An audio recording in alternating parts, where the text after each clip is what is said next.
اصغر افغان ولې ویلي چې وطن مې مور ده او له مور سره هیڅکله خیانت نشم کولی. ویډیو را سره تر پایه پورې وګورئ. د اصغر افغان مکملې خبرې به درته وړاندې کړم. زموږ دغه چینل د سره سبسکرایب کړئ او ویډیو را سره تر پایه پورې وګورئ. ګرانو مینوالو السلام علیکم. د افغانستان کرکټ ملي لوبډلې مشر اصغر افغان تازه په خپلو څرګندونو کې ویلي دي چې وطن یې مور ده او هیڅکله به وطن سره خیانت ونه کړي.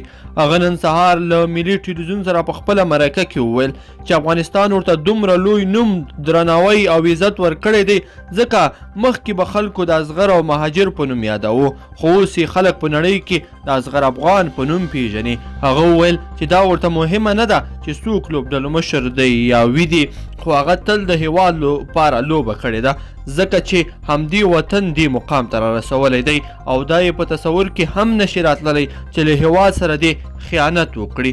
اصغر افغان چې په دغه مرکه کې ورسره د کرکټ بورډ چیرمن فرهان یوسفزی او پخوانی لوبډل مشر ګلبدین نایب هم ناست وویل چې کله مخکې 4 کاله د ملي لوبډلې مشر نو تل مې هڅه کوله چې نوي ځوانان مخکې راولي او لوبډله یې داسې جوړه کړې وه چې ډیره ښه پر مخ روانه وه. هغه وویل چې دا ځل به یې هم ټوله هڅه دا وي چې تر نړیوال شراوړیز جام او آسیایي جام مخکې یوه داسې لوبډله جوړه کړي چې هغه په یو اتفاق او منظم شکل سره د نورو لوبډلو په وړاندې ولوبیږي او ویاړونه راوړي. هغه په نړیوال جام کې د خرابو لوبو په اړه وویل چې په لوبډله کې هیڅ مشکل نه و، خو د لوبغاړو د خرابو لوبو لامل همدا و چې د هغه وخت کرکټ بورډ مشرتابه ماحول دومره خراب کړی و چې ټول لوبغاړو سره یو تشویش و او تر ذهني فشار لاندې و. هغه وویل چې نه پخوا به کرکټ کې لوبغاړو کې بې اتفاقي وه او نه اوس شته. د یادولو وړ ده چې اصغر افغان له 4 کلنۍ لوبډل مشرۍ هغه مهال لرې شو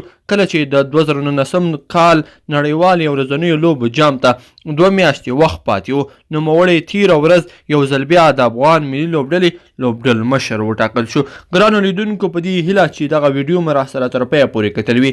که چیرې مو دغه ویډیو خوښه شوې وي نو حتما یې در سره لایک کړئ او نور دوستانو سره هم شریکه کړئ. مننه.